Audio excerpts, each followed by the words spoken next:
तस् भगवतो अर्हतो सम्मा संबुद्धस्स। बोलिए।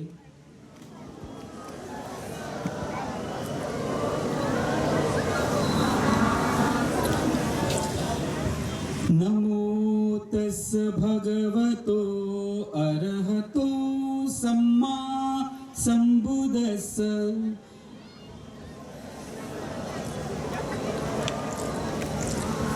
नमो तस्स भगवतो अरहतो सम्मा संबुद्धस्स।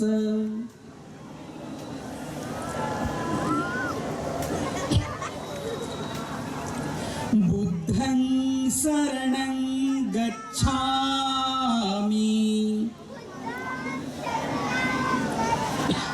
धम्मं शरणं गच्छामि संघं शरणं गच्छामि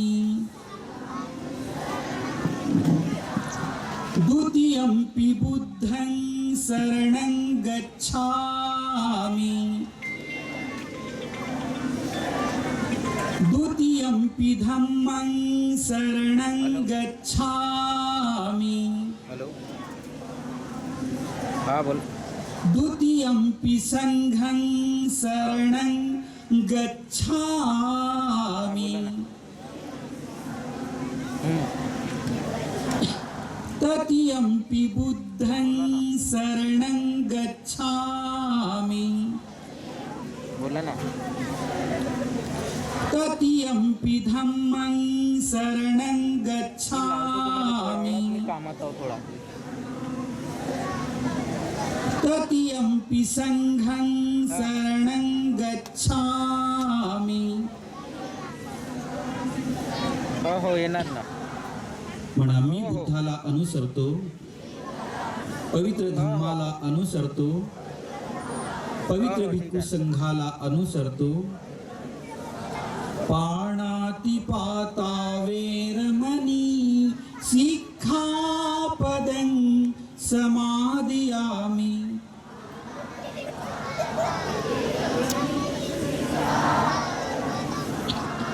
अदिन्नदाना वेरमणि सिक्खापदं समादयामि।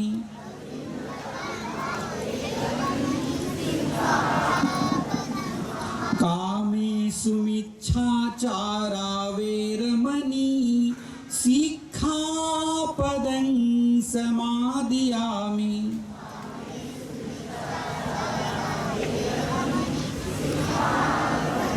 मुसावादा वेरमणि सिक्खापदं समादयामि।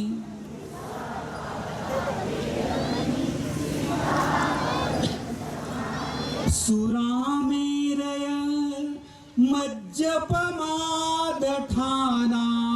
वेरमणि सिक्खापदं समादयामि।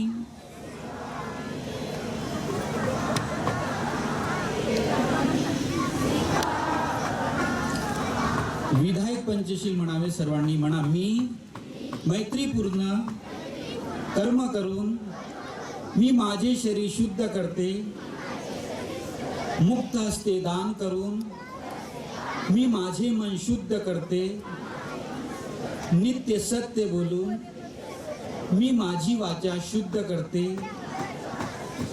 शांती, संतुष्टी आणि साधेपणाचे पालन करून मी माझे मन शुद्ध करते, 22 धम्म प्रतिज्ञाचे मी परिपूर्ण पालन करण्याचा संकल्प करतो. साधू म्हणते, नथी मे शरणं अय्यं, बोलिए. बुद्धो मे शरणं वरं, धम्मो मे शरणं वरं, संघो मे शरणं वरं. एतेन सच्चवाज्येन हो तुम्हे जय मंगलं. सब पापस्य अकरणं, कुशलस्य उपसंपदा. सचित्त परियोदपनं, एतं बुद्धानुशासनं. नमो बुद्धाय, नमो धम्माय, नमो संघाय. भवतु सर्वमंगलं, रक्षन्तु सर्वदेवता. सर्वबुद्धानुभावेन,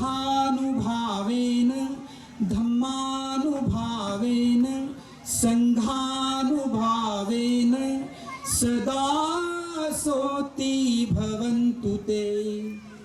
बुद्ध धम्म संघाच्या प्रभावाने आपले सर्वांचे जय मंगल हो. सर्वांना सुख शांती लाभो. सबका मंगल हो, सबका कल्याण हो. वैशाख पौर्णिमेच्या अनंत हार्दिक शुभेच्छा. नमो बुद्धाय. जय भीम. साधू साधू साधू. आज असणारे सर्व तुम्ही, आजचा दिवस खरंच एक पवित्र दिवस आहे. आज बुद्ध पौर्णिमेच्या पावन पर्वावर डॉक्टर सुरेश खोब्रागडे यांनी आयोजलेलं एक महानाट्याचं जे कार्यक्रम आहे हे खरंच अतुलनीय आहे आणि कौतुकास्पद आहे. 15 दिवसापूर्वी इलमगड गुरुजी जे आपल्या बौद्ध समितीचे जे अध्यक्ष आहेत आणि खोब्रागडे साहेब आणि बनसोड साहेब माझ्या कार्यालयामध्ये नागपूरला आले होते आणि मला म्हणाले की आम्ही असं असं कार्यक्रमाचं आयोजन करत आहोत, असं असं आमचं थीम आहे, असं असं आमचं कन्स्पेक्ट आहे. मला ऐकून ते फार बरं वाटलं.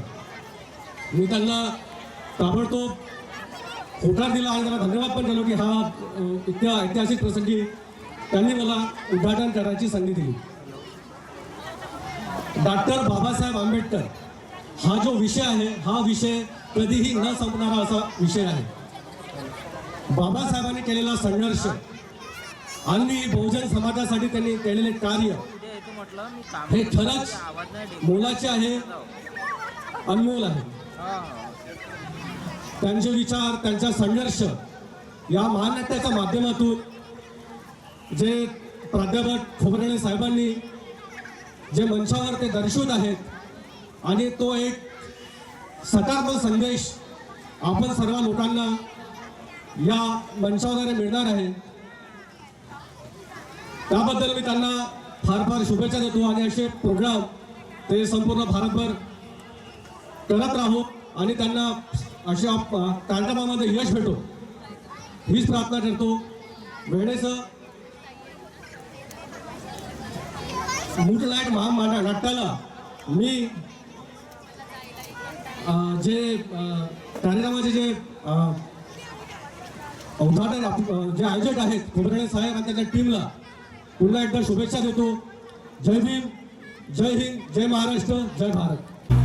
अशा या ज्ञानाच्या अथांग सागरातून काही ज्ञानाचे मोती प्रस्तुत महानाट्यातून आपल्यापुढे ठेवण्याचा आमचा हा प्रामाणिक प्रयत्न आहे. हे महानाट्य म्हणजे एका क्रांतीच्या महोत्सवाची यशोगाथा होय. रंजल्या गांजल्यांच्या शोषित उपेक्षित बहुजनांच्या दुबळ्या झालेल्या पंखात ऊर्जा देणारी ही महाशक्ती ठरावी एवढीच आमची माफक अपेक्षा. प्रस्तुत महानाट्य म्हणजे एका अपूर्व क्रांतीचे महाकाव्य आहे. एका क्रांती नायकाचा, युग नायकाचा झंझावाती प्रवास अधोरेखित करून युगांधराच्या सूर्य तेजाने दिपावून टाकणारी अशी ही विलक्षण घटना असल्याचे आम्हास मनोमन वाटते. बंधू, आजची ही रात्र साधी सुधी रात्र नाही. आज महासूर्यावर चंद्र, तारे आणि सारेच नक्षत्र सुगंधित फुलांचा वर्षाव करणार आहेत. आज या रात्री सारी सृष्टीच मोहरून उठणार आहे. या सृष्टीतले सारे जीव कान टवकावून एका सूर्याला समजून घेणार आहेत. एका नव्याच प्रतिसृष्टीची निर्मिती करणारी आजची ही रात्र महासूर्याच्या प्रकाशाने नाहून निघणार आहे, उजळून निघणार आहे. उजेडाच्या या महोत्सवात आम्ही आपले अंतःकरणपूर्वक स्वागत करून बोधिसत्व डॉक्टर बाबासाहेब आंबेडकर यांच्या संघर्षाची गौरवगाथा सविनय प्रस्तुत करीत आहोत. डॉक्टर बाबासाहेब आंबेडकर नावाच्या महासूर्याचे सम्यक सारतत्व 3 तासात मांडणं ही केवळ अशक्यप्राह्य गोष्ट आहे. कुठल्याही एकाच अंगाच्या परिप्रेक्ष्यातून या महानायकाकडे पाहिलं तरी हा काळ कमी पडावा हे आपण जाणून आहातच. भीमराव ते बोधिसत्व हा 65 वर्षाचा क्रांतिकारी प्रवास काही शब्दात पकडणं ही शब्दांनाही करावी लागणारी कसरत किती विलक्षण असेल हे शब्दांनाच ठाऊक. या युगनायकाविषयी किती बोलावं आणि कुठल्या शब्दात या महामानवाला व्यक्त करावं.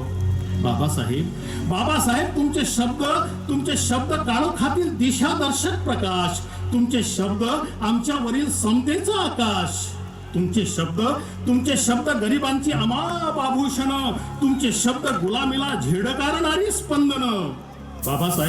बाबासाहेब तुमचे शब्द अन्यायाला चिरडून टाकणारं शस्त्र, तुमचे शब्द पीडित बहुजनांना पुरविणारं महावस्त्र.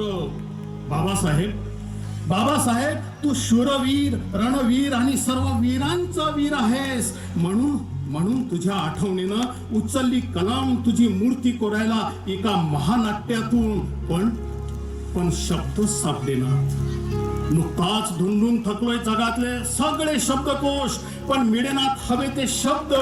आज आम्हाला कळलंय बाबासाहेब, आज कळलंय तुझ्यावर महानाट्य लिहायला अजून शब्दकोश तयार व्हायलाच आहेत, अजून शब्दकोश तयार व्हायलाच आहे.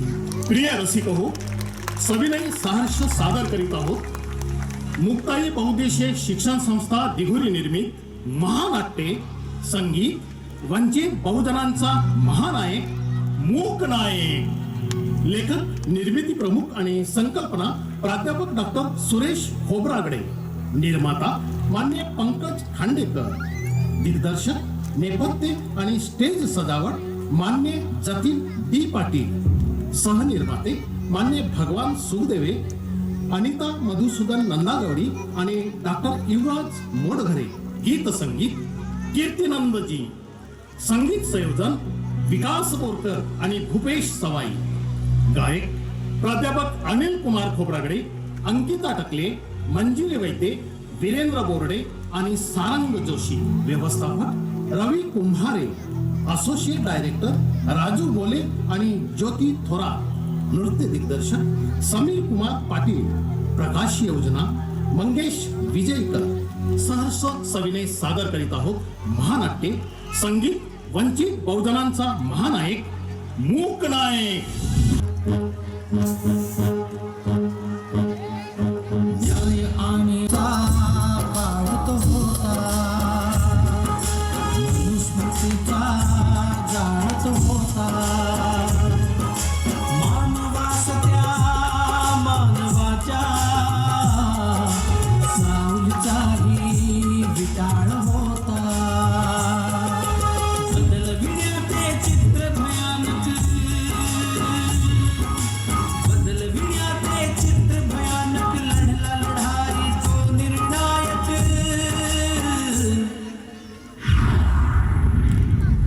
तो युगनायक, तो मूक नायक. तो युगनायक, तो मूक नायक. तो युगनायक, तो मूक नायक. तो युगनायक, तो मूक नायक.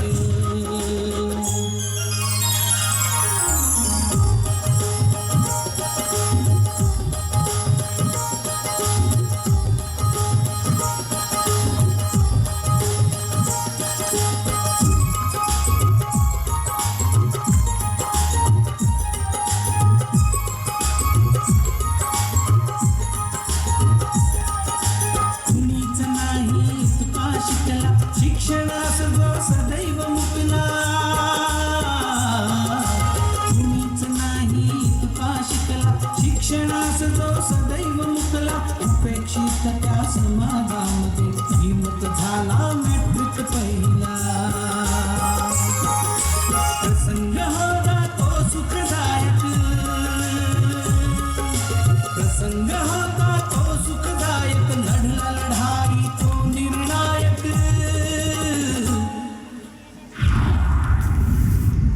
तो युगनायक तो मूकनायक तो युगनायक तो मूकनायक तो युगनायक तो मूकनायक तो युगनायक तो मूकनायक.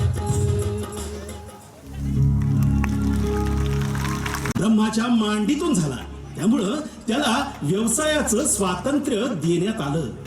तर क्षुद्राचा जन्म ब्रह्माच्या पायातून झाल्याचं सांगून त्याला वरच्या तिन्ही लोकांची सेवा करण्यात सांगण्यात आलं. आर्य हे भारतात आले आणि स्वतःच्या वर्चस्वासाठी माणसात ही अशी असमान विभागणी करण्यात आली. पुढे क्षुद्रात अतिक्षुद्रांची वाटणी करण्यात आली. क्षुद्राचा स्पर्श वरच्या तीनही वर्णांना चालायचा, मात्र अतिक्षुद्रांचा म्हणजे अस्पृश्यांचा स्पर्श वरच्या चारही लोकांना चालत नव्हता.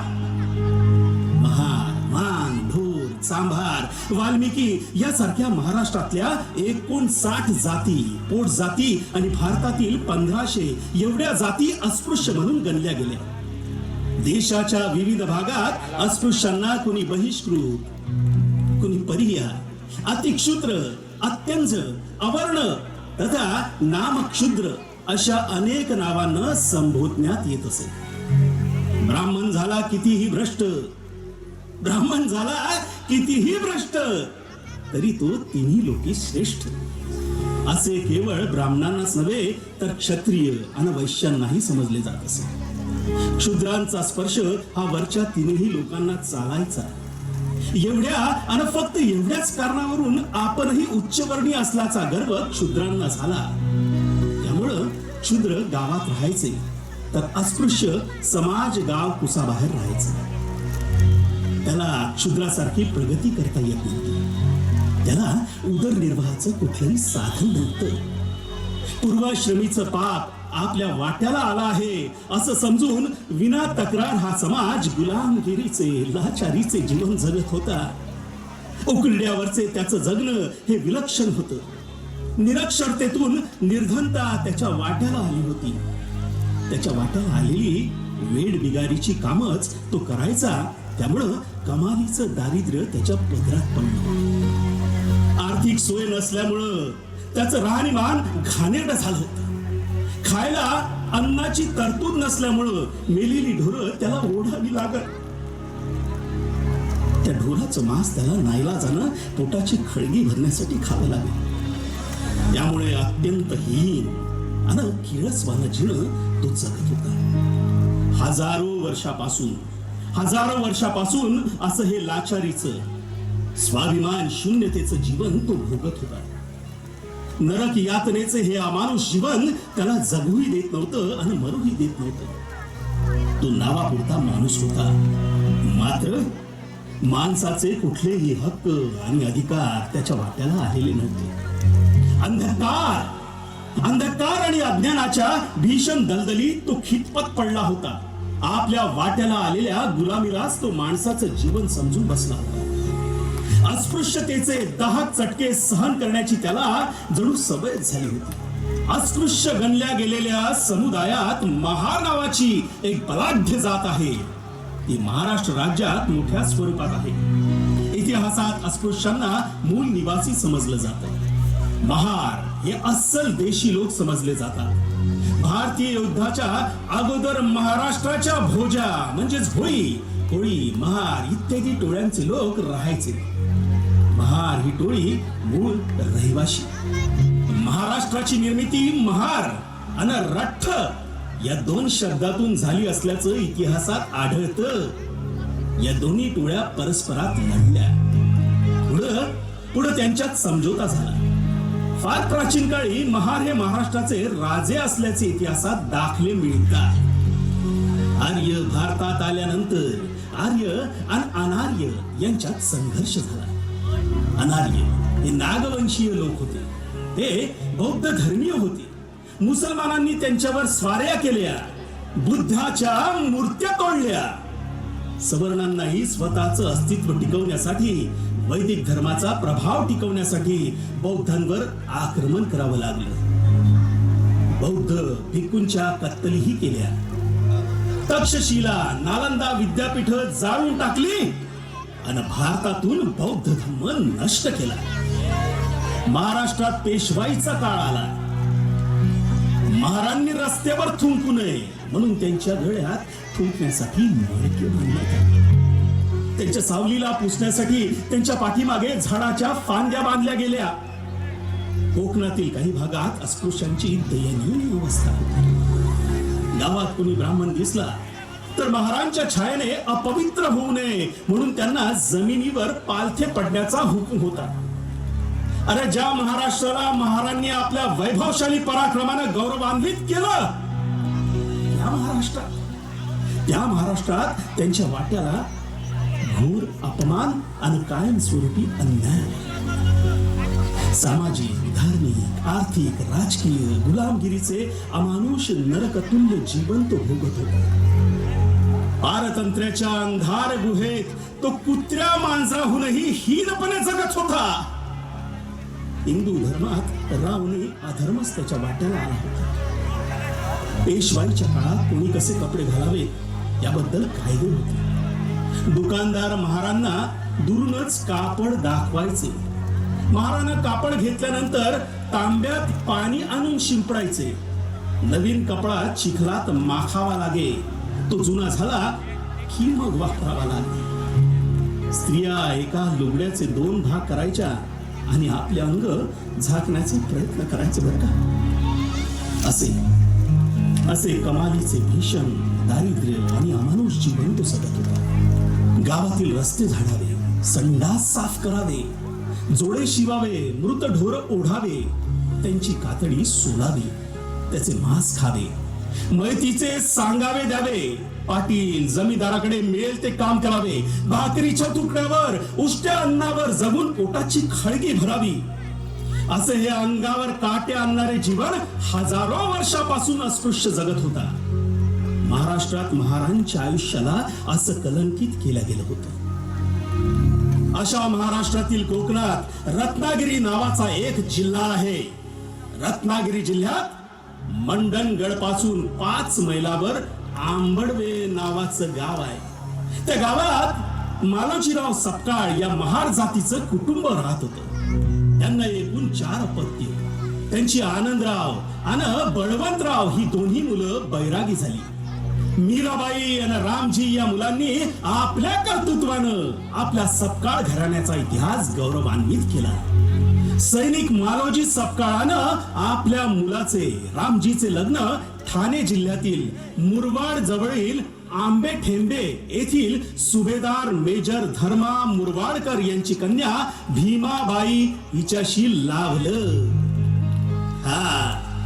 भीमाबाईचं घराणं नाथपंथीय तर रामजीचं घराणं कबीरपंथीय. दोन्ही घरी धार्मिक वातावरण होतं. पहाटेला उठून भुपाळ्या, दोहे, अभंग, स्तोत्र नियमितपणे म्हटल्या जायचं. सुभेदार रामजीच्या लग्नानंतर 1890 पर्यंत 13 अपत्य त्यांना झाली. त्यापैकी बाळाराम, गंगा, रमाबाई, आनंदराव, मंजुळा, तोसा ही 6 अपत्य जगली. नोकरी निमित्त रामजी मालोजी सपकाळ मध्य भारतातील महू इथं गेले. भीमाबाई खूपच धार्मिक होते बरं का. दान, व्रत, वैकल्य, उपासना आणि आराधनेत त्या स्वतःला वाहून घेत. अशा या धार्मिक कुटुंबात एक दिवस विलक्षण आनंदाचा दिवस उगवला. रामजी आणि भीमाबाईच्या पोटी पुत्र रत्न जन्माला आला. 14व रत्न बर का. दिनांक 14 एप्रिल 1891 रोजी त्या रत्नाचा जन्म झाला. घर आनंदानं भरून गेलं. त्या बाळाचं गोरेपण आणि राजबिंड रूप पाहून हा मुलगा आपल्या घराण्याचा नाव लौकिक करेल असं दोघांनाही वाटलं. त्यांच्या आनंदाला पारावारच राहिला नाही बर का. अशा या आनंदाच्या भरात त्यांनी बाळाचं नाव ठेवण्याचा कार्यक्रम आखला. बाई बाई किती राजभिंडरू. किती छान राजाचं रूप घेऊन आलंय.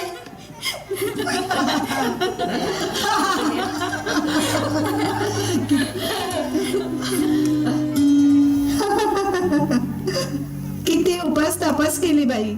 देवानं ऐकलंय माझं. हो भीमाबाई, खूप कष्ट केले तुम्ही. अगं आता बोलतच राहाल की नाव ठेवाल बाळाचं. मीराताई, अगं नाव ठेवायचं बघा जरा. होय रामजी, काय नाव ठेवायचं? होय होय, काय नाव ठेवायचं बाळाचं?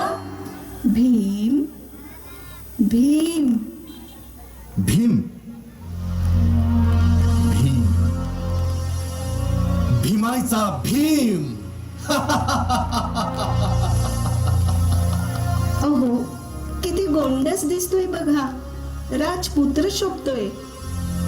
भीमाई, तुला सांगतो, हा भीम अगं आपल्या घराण्याचा उद्धार करेल. हा बघच तू, आपल्या जातीला लागलेला कलंक पुसून टाकेल. हा म्हणतात ना, मुलाचे पाय पाळण्यात दिसतात. धन्य धन्य झाले देवा. लय उपकार झाले तुझे. आता सारी चिंता मिटली आमची. अहो बघा बघा त्याच्याकडे, बाहेर येण्यासाठी कसा धडपडतोय तो.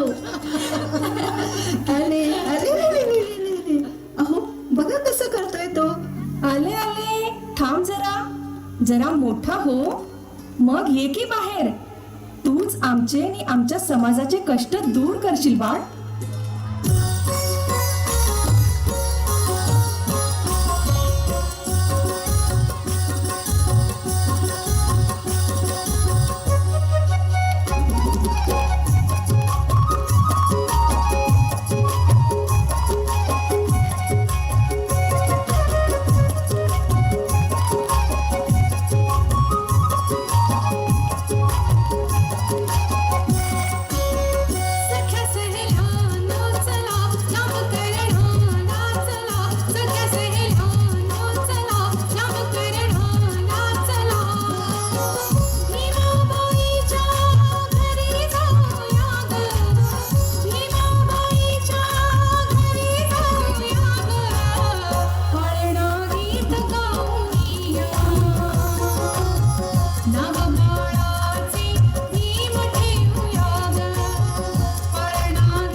भिवाच्या जन्मानंतर 2.5-3 वर्षातच रामजी बाबा सैन्यातल्या सुभेदार या पदावरून सेवा निवृत्त झाले.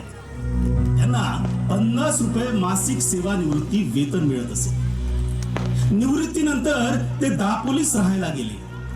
इथं आनंदराव आणि भिवाचं शिक्षण सुरू झालं. आईचं प्रेम भिवाला आणि त्याच्या भावंडांना फार काळ लागलं नाही बरं का.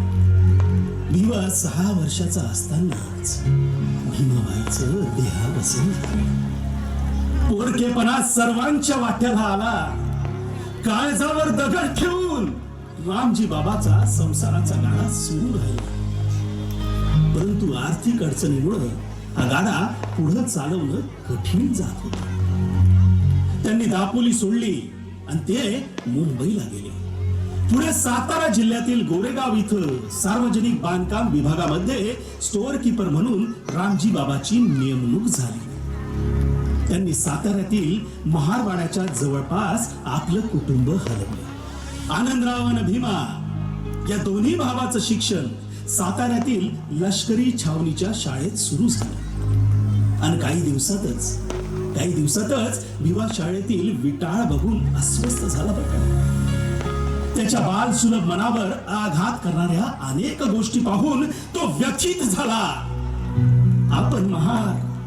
आपण महार असल्यामुळं आपल्याच वाट्याला हे भोग का यावेत या गोष्टीनं विलक्षण चिंतेत पडला. अस्पृश्यांना वर्गात शेवटी बसवल्या जायचं. लहानपणापासून चाणाक्ष असणाऱ्या छोट्या भिवानं हे असह्य जीवन अनुभवलं. त्याच्या तळपायची आग मस्तकात जायची. शाळेच्या विहिरीवर त्याला पाणी पिता येत नव्हतं. अर्ध पाणी खाली पडायचं बरं का. तहानही पुरती क्षमत नव्हती. पोटात आणि मनात आग घेऊन छोटा भीम सारखा तळपत होता. काहीतरी केलं पाहिजे म्हणून सारखा धडपडत होता.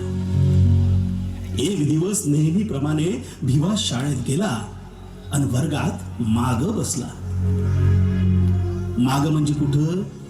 आपल्या नेहमीच्या जागेवर.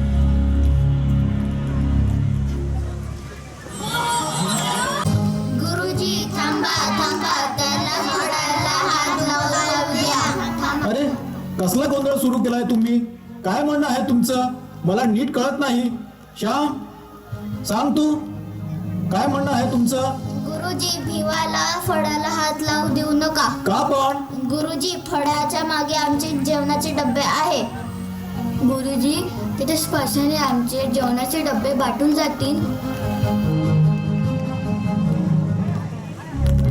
बालवयापासून भिवा अभ्यासात हुशार होता. नाव मोठं केलंय. खरंय रामजी, मी म्हणतच होते पोरगा लय गुणी आहे म्हणून. ताई, आपल्या भिवाने आपल्या समाजात खूप प्रतिष्ठा वाढवली आहे. बघितलंच ना किती थाटात सत्कार झाला त्याचा आज. होय बाबा, सत्कारात काय बोलावं आणि काय बोलू नये असंच मला झालं होतं. माझे अभिनंदन करण्यासाठी राव बहादूर सीके बोले साहेब यांच्या अध्यक्षतेखाली सभा आयोजित करण्यात आली होती. माझ्या पाठीवर त्यांनी थाप दिली, शाबासकी दिली. भिवा, तुझ्याबद्दल माझे मित्र केळुसकर गुरुजींनी सांगितलंय सविस्तर. लय शिक बेटा, खूप मोठा होय. होय आत्या, मी ठरवलंच आहे. बाबांचं स्वप्न मला पूर्णच करायचं आहे. मी कठोर मेहनत घेईन आणि माझं शिक्षण पूर्ण करेन. शाबास बेटा, एवढा मोठा हो, एवढा प्रकाशमान हो की आपल्या समाजाच्या वस्तीतला अंधार कायमचा नष्ट कर. केवळ शिकून आपण आपले कुटुंब सावरू नये. ज्या समाजात आपण वाढलो त्या समाजाकडे लक्ष देणं आवश्यक असतं बेटा. होय बाबा, ती तर माझी प्राथमिकताच असेल. अस्पृश्य म्हणून, महार म्हणून जे घोर अपमान आपल्या वाट्याला आले, हे अपमानित जीवन मला बदलायचे आहे बाबा. मला विश्वास आहे तू हे सर्व करू शकशील. माझं लय गुणी बाळ आहे. बाबा, माझ्या सत्कार प्रसंगी गुरुवर्य कृष्णाजी अर्जुन केळुसकर यांनी त्यांचे स्वतःचे भगवान बुद्धाचे चरित्र हे पुस्तक मला भेट म्हणून दिले. ही मला लाख मोलाची भेट वाटली. पुस्तक कुणी मला दिलं की मी तो आनंद सांगूच शकत नाही. भिवा, तुझं हे पुस्तकाचं वेळच तुला एक दिवस मोठं करेल. बाबा, तुम्ही कर्ज काढून तर आत्या तू तुझे प्रसंगी दाग दागिने गहाण टाकून माझ्या शिक्षणावर खर्च करीत आहात. माझ्या पुस्तकाची हौस भागवित आहात. तुमचे हे कर्तव्य आणि तुमचा दृष्टिकोन मी कदापि विसरू शकणार नाही. अभ्यासासाठीची पुस्तकं वेगळी आणि हे भगवान बुद्धाचं चरित्र वेगळं. बाबा, मला असं वाटतं हे चरित्र एक दिवस माझं चरित्र तर बदलून टाकणार नाही. किती रे तत्वज्ञानाचं बोलतोस बा? या वयात हे तत्वज्ञान कुठून आणलंस? माझं बाळ गुणी ग बाई गुणी. बाबा, आत्या किती कौतुक कराल माझं. बाबा, मला आता प्रिव्हियसच्या वर्गात प्रवेश घ्यावा लागेल. होय बेटा, तिथेच एल्फिस्टन महाविद्यालयात तुझ्या प्रवेशाची नोंदणी करू. ठीक आहे बाबा. आजचा हा गोड दिवस आपल्या कुटुंबाला नक्कीच लक्षात राहील. होय ताई, हे सुखद क्षण पाहायला आज भीमाची आई होती. मन हलकं नको करू आमची. आपल्या हाती काय असतं? आत्या, माझी आई कुणासारखी होती का? म्हणजे असं सांग, मी कुणासारखा? बाबासारखा की आईसारखा दिसतो? बाळ, तू दोघांसारखे आहेस. तुझ्या आईचे डोळे तेजस्वी आणि भेदक होते. तिच्या भोया रेखीव होत्या, त्यामुळे ती आकर्षक भासायची. ती चुणचुणीत आणि बोलकी होती. रंगानं गोरी, हट्टी, खोडकर, हेकेखोर आणि भांडणखोरही होती. तुझ्या बाबांची एखाद वेळी भांडायची, माझं मात्र ऐकायची. तिला स्पष्टपणा आवडायचा. तिचे हे गुण तुझ्याजवळ आले. तुझ्या बाबांचा धीर गंभीर, प्रेमळ आणि करारी स्वभाव तुझ्याजवळ आला. दादाने एखादं काम हाती घेतलं तर ते पूर्ण केल्याशिवाय त्याला चैनच पडत नाही. त्याची ही ध्येयवादी वृत्ती तुझ्याजवळ आली. त्या दोघांच्या गुणांच्या बेरजेतूनच तू घडलास. काय ताई हे गुणवर्णन? खरं काय तेच सांगते बाबा. बरं बाबा, आता हे पुस्तक कधी वाचतो असं झालंय. बरं, वाचून घे. ताई, स्वयंपाक झाला असेल तर जेवणच करून टाक. तशी भूक मिटली बघा. आपल्या भिवानं आज साऱ्याचं पोट भरून टाकलं. अरे रामजी, स्वयंपाक तर मगाशीच झाला, पण या आनंदाच्या भरात लक्षातच आलं नाही. चला, भूक नसेल फारशी तरी थोडं थोडं जेवून घ्या. थोडं जेवल्याशिवाय झोप लागायची नाही रात्रीला.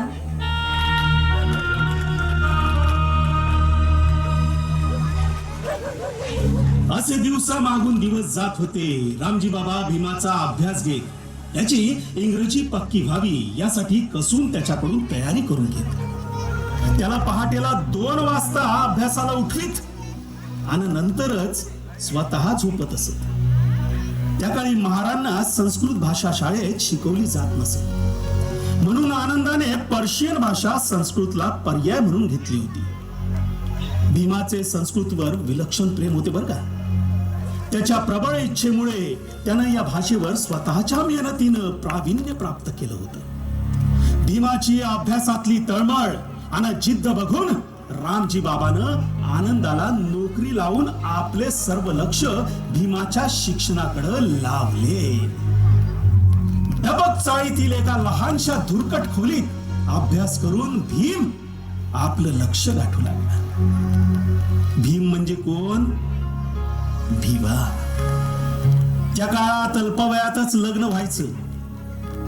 भिवाचं वय 17 वर्ष झाल्यानंतर घरी त्याच्या लग्नाचा वारंवार विषय निघाला. भिवाला शिकायचं होतं, मात्र घरच्या मंडळींचा लग्नाचा विषयही त्याला टाळता आला नाही. दापोली तालुक्यात वडण नावाच्या गावात भिकू धोत्रे आणि रुक्मिणी धोत्रे नावाचं एक गरीब दाम्पत्य राहत होतं. मुरुड हरणे बंदरावर मासळ्यांच्या टोपल्या वाहने हा भिकाजीचा व्यवसाय होता. अशा गरीब पण धार्मिक वातावरणात असलेल्या दाम्पत्याची सुशील कन्या सून म्हणून रामजी बाबांनी पसंत केली. भायखळ्याच्या जुन्या भाजी मार्केटमध्ये बाजार बंद झाल्यावर रात्री 10 वाजताच्या सुमारास भिवाचा विवाह झाला.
लग्नानंतर एक दिवस सर्व कुटुंबीय चर्चा करीत बसले होते. रामजी बाबा, मीरा आत्या, आनंद, त्यांची पत्नी लक्ष्मीबाई, भीमराव आणि रमाबाई यांच्या हास्य कल्लोळात चर्चा सुरू झाल्या. कबीर खड़ा बाजार में, सबकी मांगे खैर, ना किसी से दोस्ती ना किसी से बैर.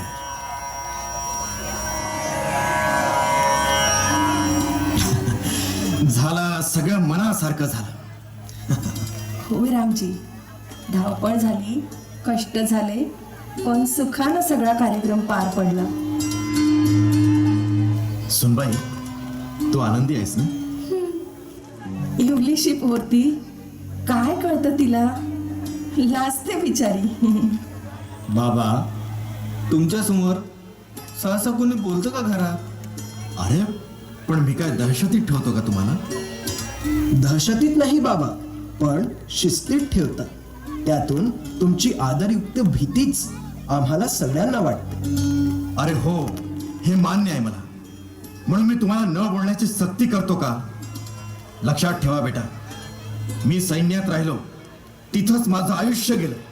तिथल्या शिस्तीत मी घडलो. माझ्या नसा नसा शिस्त विणली. त्यातून कुणाच्या भावनाही दुखावल्या जातील, पण त्यातूनच सर्वांचंच कल्याण होईल.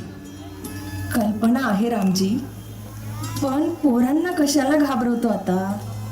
सून नव्याने घरी आली, तिला सवय होऊ दे घराची, तिला मिसळू दे साऱ्यात. नाही म्हटलं तरी 9 वर्षाच्या वयात घराचा भार आला तिच्यावर. आपण सारे वाटून घेऊ घराचा भार. मिळून मिसळून घर सांभाळलं की कोणाला जास्त कष्टही पडायचे नाहीत. मग खरं आहे बेटा. आता तू रमाला सांभाळून घे, तिला शिकव जरा. अगं, तिलाही सारं येतं. मी बघते ना तिला घरकामात, लई हुशार आहे ती. गुणी पोर बिचारी. सुनबाई, मी मगाशी बोललो तुझ्याशी, त्याचं उत्तर दिलं नाहीस तू. तू आता सून नाहीस, माझी मुलगी आहेस, एवढं लक्षात ठेव. मामांची, माझे आई वडील कधी कधी म्हणायचे, रामी म्हणजे भाग्याची भागीरथी आहे, रामी राजाची राणी होणार. आज हा भाग्याचा दिस माझ्या वाट्याला आला. माझ्या डोळ्यातून आजची आसू पडतात ना मामांची, ते आनंदाचे आहे. शाबास बेटा, तुला आनंदित पाहून आम्हा सर्वांना किती आनंद झाला. तुझ्या आईवडिलांनी बरोबर ओळखलं होतं, तू राजाची राणी होणार म्हणून. राणीच झाली ग पोर. रमा, पोरी, तुला सून करण्याचा निर्णय हा माझ्या एकट्याचा होता. मी समाजात दंड भरलाय त्यासाठी, पण आज मला आनंद होतोय की मी केलेली तुझी निवड ही योग्य आहे. तू तुझ्या वागण्यातून हे सिद्ध करून दे म्हणजे झालं. मामांची, एवढी मोठी जबाबदारी? मला माहित आहे रमा, तू ही जबाबदारी पार पाडशील. शीतावरून भाताची परीक्षा करणारा आहे मी. माझा भीमराव हा अमूल्य रत्न आहे. तो तुझ्या हातात दिलाय, त्याला सांभाळ. मामांची, मी तुमच्या लेकी परमान आहे. पदरात घ्याल. आई बाबा विना पोरकी हाय हो मी. अग, आता तू पोरकी नाहीस, ह्या घरची सून आहेस तू, लेक आहेस. असं काही समजू नको राव, आम्ही आहोत सर्व. मामांची, खूप गरिबी पाहिली आहे मी. तुमचं एवढं मोठं नाव, मोठं घराणं. मी बाई तुमच्या योग्यतेची नाही. आजपासून तुम्हीच माझे बाबा. अगं, रडतेस कशाला? मगाशीच म्हटलं ना, तू मुलगीच आहे माझी. आज धन्य झाल्यासारखं वाटतंय मला. ताई, तू म्हणतेस ना पोर गुणी आहे म्हणून? खरं आहे ते.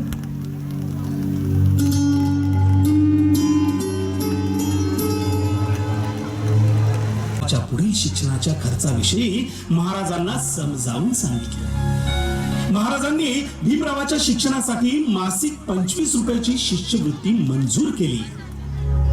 पण शिक्षणानंतर बडोदा संस्थेत नोकरी करण्याची अट टाकून शिक्षणाची सोय झाल्याचं पाहून घरी सर्वांना आनंद झाला बरं का. सर्वांनी बडोदा नरेश सयाजीराव गायकवाड महाराजांचे आणि गुरुवर्य केळुस्कर गुरुजींचे मनोमन आभार मानले. सरकारनं मुंबईला पोयबावडी इथं चाळी बांधल्या होत्या. रामजी बाबानं मुंबईच्या राज्यपालांची भेट घेऊन स्पृश्यांसोबतच अस्पृश्यांनाही त्या चाळीत राहावयास मिळावं अशी विनंती केली. राज्यपालांनी ती विनंती मान्य केली. त्या चाळीत राहत असताना अस्पृश्यतेचे भीषण दृश्य अधून मधून पाहावयास मिळत असे.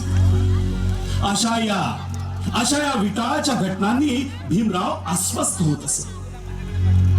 BA झाल्यानंतर भीमा बडोदा संस्थानात वडिलांचे न ऐकता नोकरी करण्यास गेला आणि इकडं रामजी बाबांची प्रकृती बिघडली.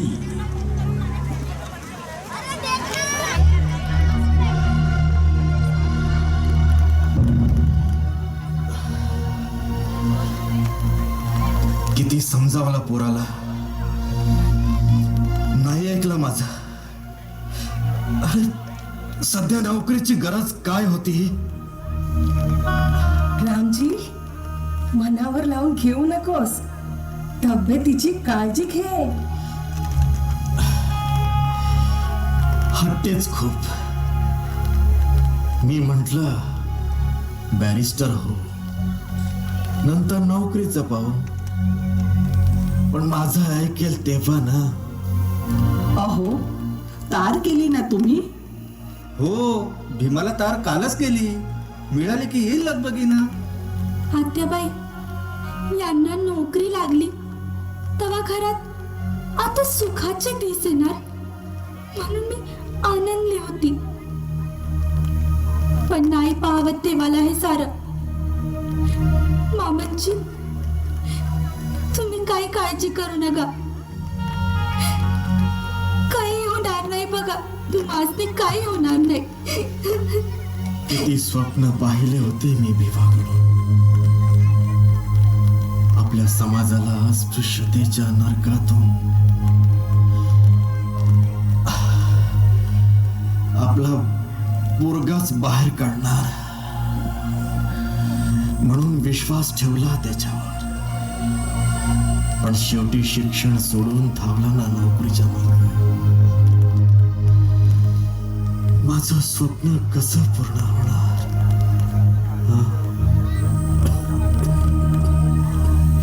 मामांची, तुम्ही काही पण चिंता करू नका बघा.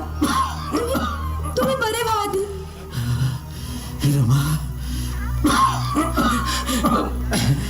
बाबा बाबा मी आलोय. बाबा बाबा मी आलोय. मी आलोय बाबा. बाबा होय बाबा, मी आलोय.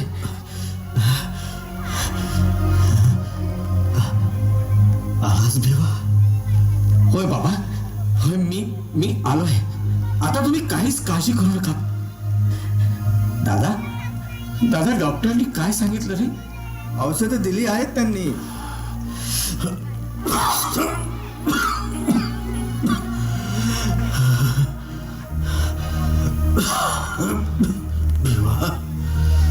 भिवा,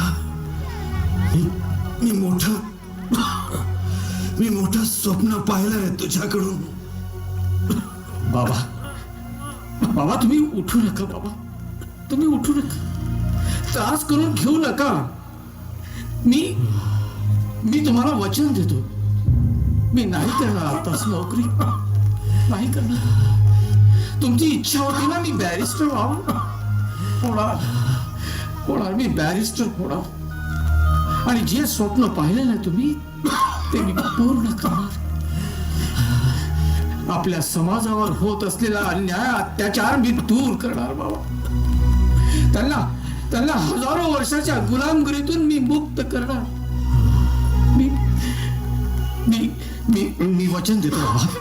मी वचन देतो तुम्हाला.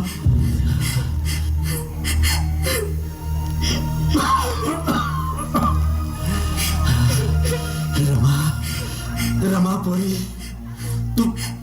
तूच आता विवाह शिकवणार आहे. तू मोठी करणारी आहेस तू विवाहाला. नाही पोरी, अशी रडू नकोस. विवाह आता मी सुखाने मरणार. बाबा तुम्ही असं काही बोलू नका. तुम्हाला काही होणार नाही आहे. काही होणार नाही.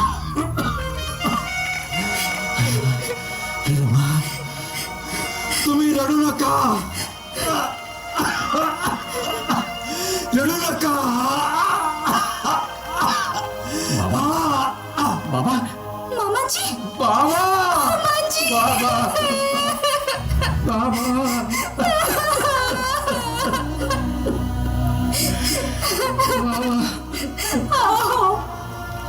अहो मामाजी आपल्याला कायमचे सोडून गेले.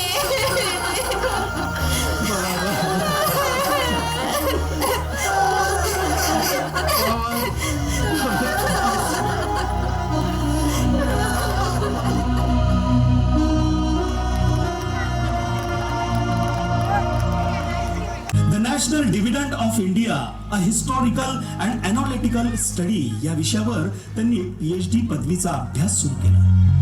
त्यानंतर 1916ला MSc आणि DSc या महत्वपूर्ण पदव्यांसाठी London school of economics and political science या संस्थेत त्यांनी जुलै 1916 मध्ये प्रवेश घेतला. आणि वडिलांच्या इच्छेनुसार लंडन मधील ग्रेज इन या संस्थेत बॅरिस्टरीच्या अभ्यासक्रमासाठी सुद्धा प्रवेश घेतला. या दरम्यान त्यांची शिष्यवृत्तीची मुदत संपली. नाईलाजानं त्यांना भारतात परतावं लागलं. भीमराव आंबेडकरांचा, भीमराव आंबेडकरांचा, भीमराव आंबेडकरांचा, भीमराव आंबेडकरांचा. दिनांक 12 डिसेंबर 1916 रोजी त्यांना पुत्ररत्न प्राप्त झाला. त्याचं नाव यशवंत असं ठेवण्यात आलं. इकडे रमाई दारिद्र्यातून, अपार कष्टातून कुटुंबाचा गाढा पुढे चालवतच होती.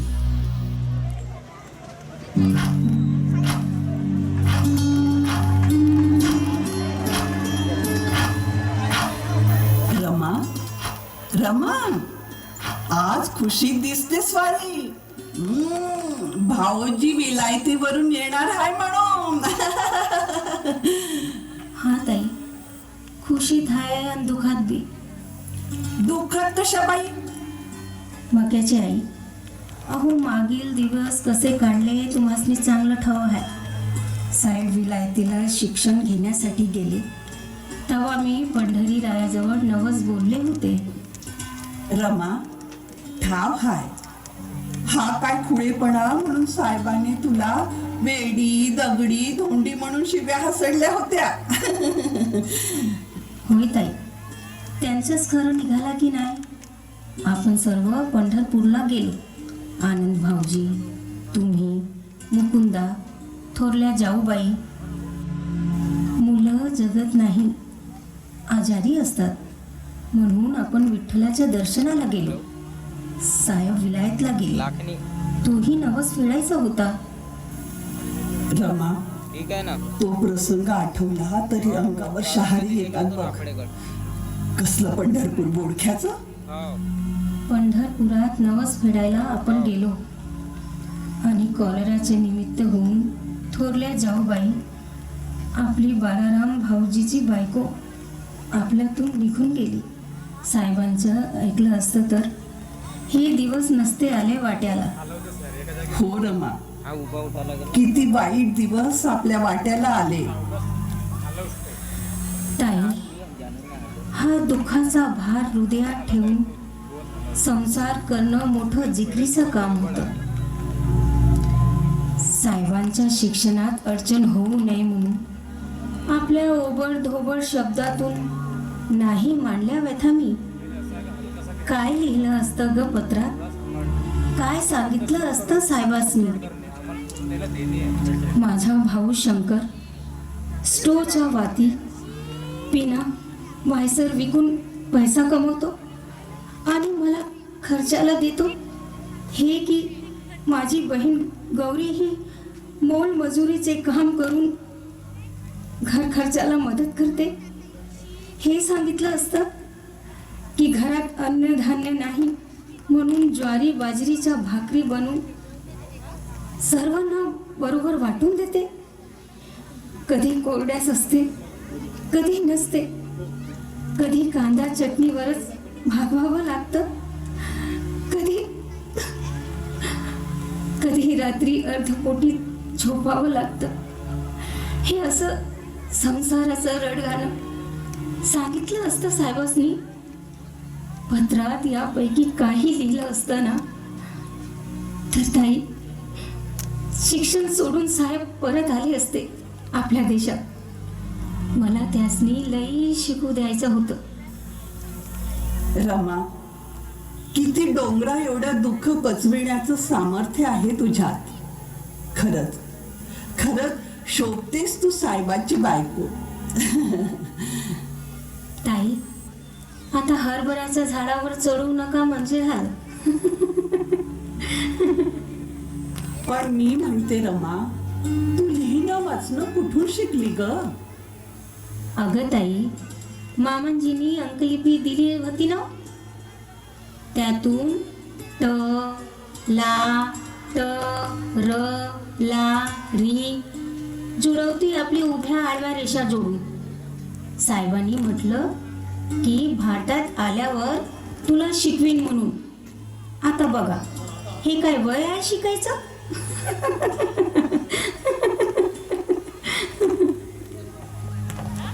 होय बोले साहेब, महाराज सयाजीराव गायकवाडांचे ऋण फेडावे म्हणून मी बडोदा संस्थानात 150 रुपये महिन्याची नोकरी पत्करली. पण तिथेही अस्पृश्यता माझ्या वाट्याला आली होती. अगं बाई, साहेब आलेत वाटतं. सोबत सोबत कोणीतरी हाय वाटतं. ताई ताई, आरती करून ओवाळून टाकू साहेबांना. किती किती दिवसानंतर आले साहेब घरी. मी आलेच. हा, अहो भाऊजी, तुमचा तर चेहरा मोरच बदललाय. अहो लठ्ठ झालात तुम्ही. हे काय बहिणी, हं? रामू, हे काय करतेस? अगं मला काय देव वगैरे समजतेस काय? खोळी कुठली? हं?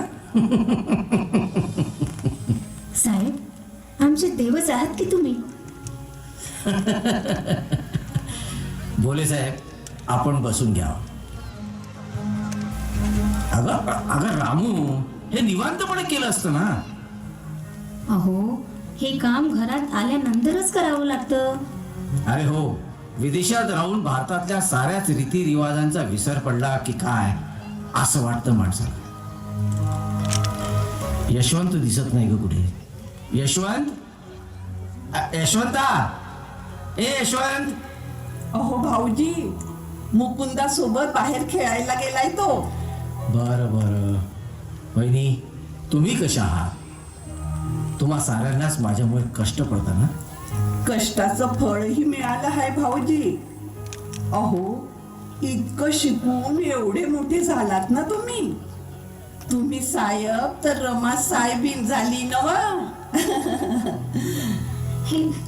हे हो काय ताई? रामू यांना ओळखलंस? अगं राव बहादूर सीके बोले साहेब, ओळखलं? अस्पृश्यता चळवळीत यांचं मोठं काम सुरू आहे. काही चहा पाण्याचं बक्षीस की नाही? जा. होय, तुम्ही बसा. बोले साहेब, मला नोकरी लागली ना त्यावेळी रमाच्या डोळ्यात आनंद अश्रू बघितले.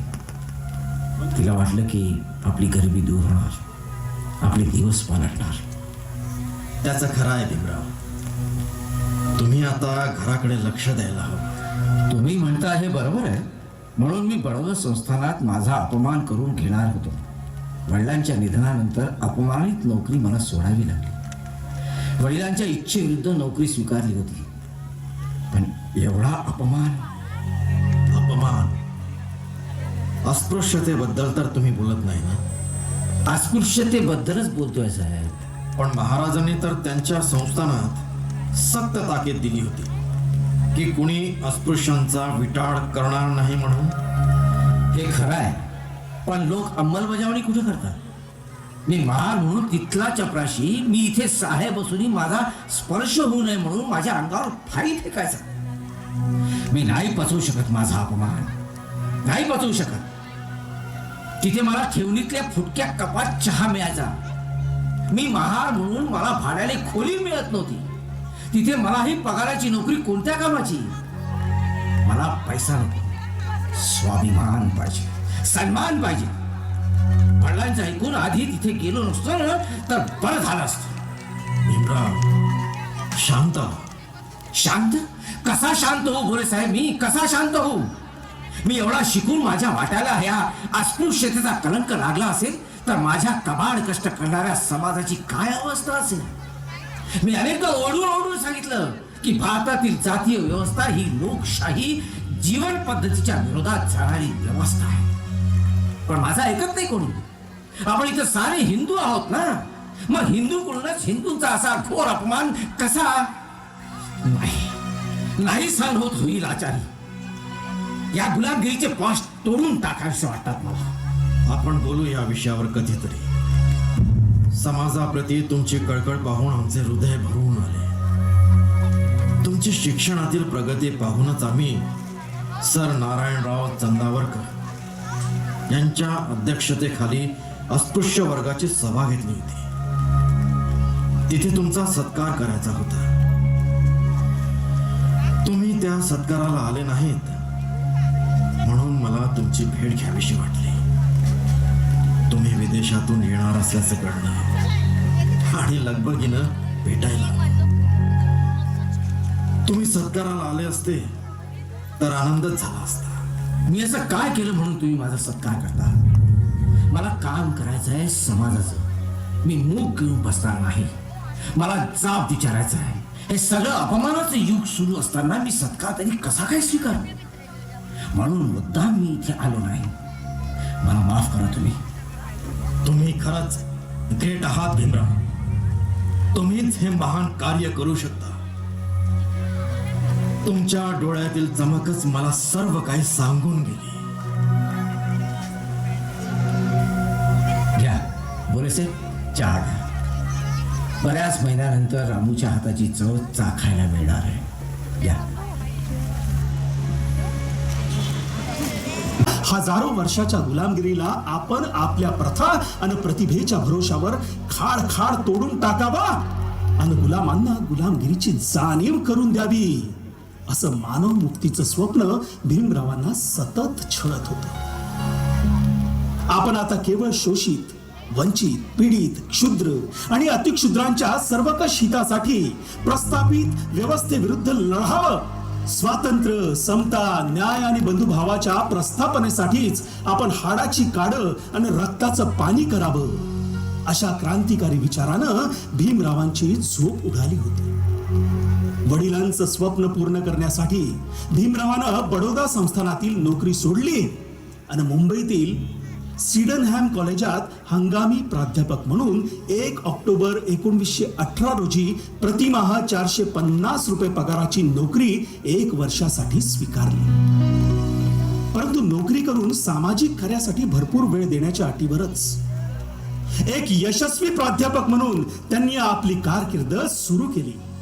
एक अभ्यासू, व्यासंगी, विद्वान, प्रकांड पंडित म्हणून लवकरच ते विद्यार्थ्यात आणि शिक्षण क्षेत्रात नावलौकिकास आले. मात्र समाज जागृतीचा विलक्षण ध्यास त्यांना स्वस्थ बसू देत नव्हता. चळवळीला आता खऱ्या अर्थानं गती देण्यासाठी एक दिवस काही कार्यकर्त्यांना एकत्रित बोलावून ते चर्चा करू लागले. मित्रांनो, तुम्हा कार्यकर्त्यांच्या कानावर काही गोष्टी टाकाव्यात आणि काही महत्त्वपूर्ण जबाबदारी तुमच्यावर द्यावी यासाठी आपण इथे एकत्र बसलो आहोत. साहेब, तुम्ही फक्त जबाबदारी द्या. आम्ही विश्वासानं तुमच्या सोबत काम करू.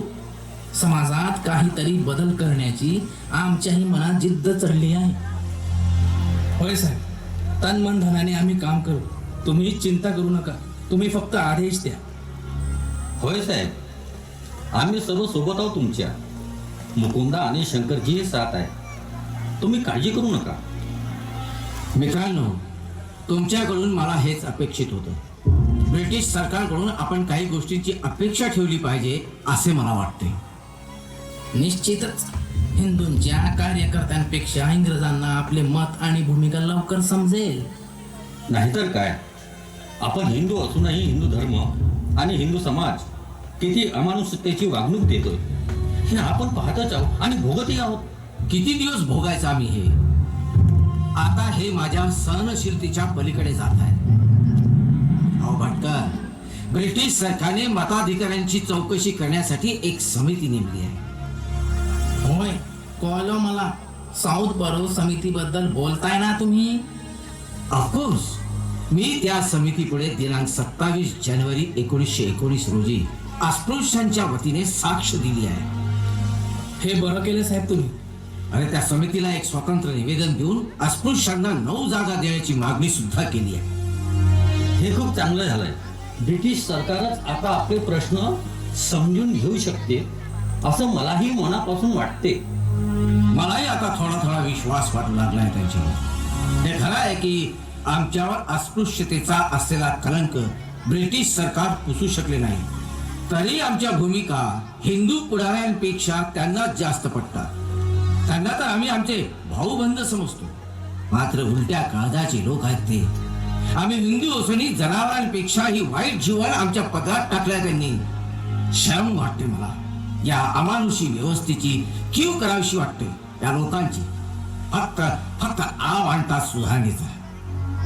खरं आहे साहेब, त्यांचे खायचे दात वेगळे आणि दाखवायचे दात वेगळे आहे. मला कळलं आहे, आपण काही काम करायला जातो तर एक साधी बातमी सुद्धा वर्तमानपत्रात येत नाही. आपण आपल्या समाजात जनजागृती करायची मग कशी? खरं आहे तुमचं. म्हणून मी असं ठरवलं आहे की आपण एखादं वृत्तपत्र सुरू करावं. त्याशिवाय आपल्या समाजात जागृती होणार नाही आणि आपल्या मागण्या आणि आपली भूमिका सरकारला कळणार नाही. माझ्या मनातलंच बोलला तुम्ही. मग काय योजना आहे साहेब? मी असं ठरवलंय की आपण मूकनायक हे वृत्तपत्र सुरू करावं. ओ प्रतिम, मूक नायक किती दर्जेदार वाटते. मुक्यांचा नायक. आपला समाज मुका आहे, बहिरा आहे, लुळा पांगळाही आहे. म्हणून हे नाव मलाही खूप यथार्थ वाटतच आहे. मी मनापासून या मूक नायकाचं स्वागत करतो. साहेब, तुम्हीही मूक नायक म्हणूनच आज परिचित झाला आहात. होय, तुम्ही साऱ्या समाजाचेच मूक नायक झाला आहात. मूक नायकाचं खूप खूप स्वागत. आता नुसतं स्वागत करून काय होणार आहे? भटकरजी, तुम्हाला संपादक व्हावं लागेल. मूक नायक संपादक पांडुरंग नंदराम भटकर. कसं वाटलं? साहेब, एवढी माझ्यावर जबाबदारी देऊ नका. अहो, तुम्ही संपादक व्हा. अरे मी सरकारी नोकरीत असल्याने मला संपादक कसं होता येईल, मला सरकारच्या विरुद्ध कसं लिहिता येईल? हं? तुम्हीच संपादक व्हा. मला विश्वास आहे तुमच्यात लेखन कौशल्य आहे. देशातील सारी परिस्थिती तुम्ही जाणून आहात आणि त्यातल्या त्यात माझं अर्धवट शिक्षण मला पूर्ण करायचं आहे. परदेशातही मला जावं लागेल. पण तुम्ही सिडनहॅम कॉलेजात प्राध्यापक म्हणून जात आहात. नोकरी, समाजसेवा, शिक्षण आणि हे वृत्तपत्र एवढी कामं कशी करणार तुम्ही? मला तुमचं आश्चर्यच वाटतं. एवढ्या कमी दिवसात कॉलेजात तुमची किती लोकप्रियता वाढली. आणि म्हणूनच त्यांनी परत 1 वर्षाची माझी नोकरीची मुदत वाढवली आहे. पण प्राध्यापकाची आवड असूनही मी या नोकरीला कंटाळलो आहे. म्हणजे मी लवकरच प्राध्यापक पदाचा राजीनामा देणार आहे. हे काय, असा कसा विचार करताय? एवढी मोठी नोकरी सोडून देणार? नोकरीपेक्षा मला माझा समाज मोठा आहे मित्रांनो. पण तरीही तुम्ही विचार करावा साहेब. शक्य नाही. मला वाटतं भटकर, दिनांक 21 आणि 22 मार्च 1920 रोजी 2 दिवसीय परिषद माणगाव येथे आहे. तिथे आमचे छत्रपती शाहू महाराज हजर राहणार आहेत. तिथेही मला जायचं आहे. माझ्या सार्वजनिक जीवनातील त्या संधीचं मला सोनं करायचं आहे. जूनमध्येही नागपूरला भारतीय बहिष्कृत परिषदेच्या अधिवेशनाच्या संदर्भात कार्यकर्ते माझ्याशी बोलले आहेत.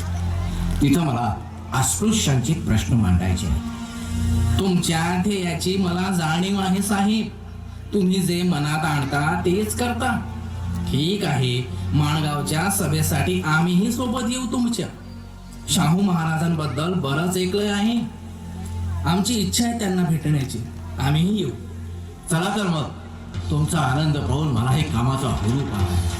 भटकर, चला आता गतीने आपण सर्व मूकनायकच्या कामाला लागूया. तुम्ही सुरुवात करा.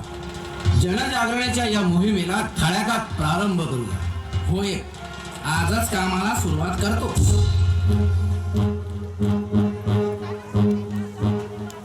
न्याय आणि अधिकारासाठी, समतेच्या सत्कारासाठी, न्याय आणि अधिकारासाठी, समतेच्या सत्कारासाठी, अन्यायाच्या छाताडावर चढला तो खानायावर, लढला लढाई तो निर्णायक.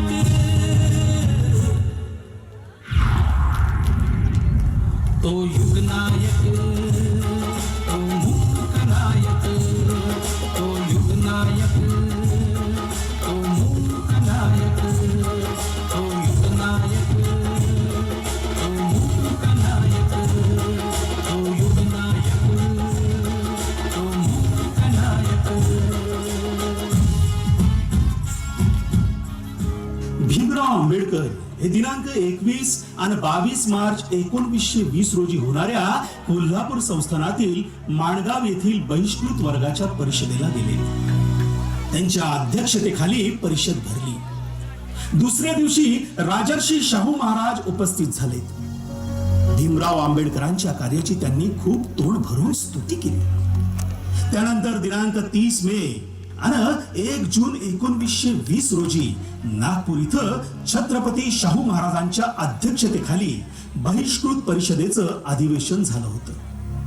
तिथेही ते प्रामुख्यानं उपस्थित राहून अस्पृश्यांचे प्रश्न त्यांनी अत्यंत पोट तिडकीनं मांडले. त्यांची भूमिका पाहून राजर्षी शाहू महाराज अत्यंत आनंदित झाले. आपले उर्वरित शिक्षण अर्धवट राहू नये म्हणून एक दिवस भीमराव आंबेडकर स्वतः राजर्षी शाहू महाराज यांची प्रत्यक्ष भेट घ्यायला कोल्हापूरला गेले.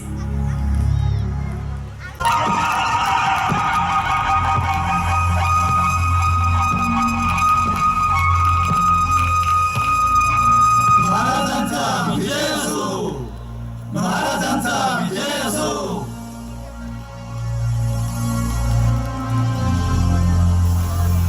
जोहार महाराज.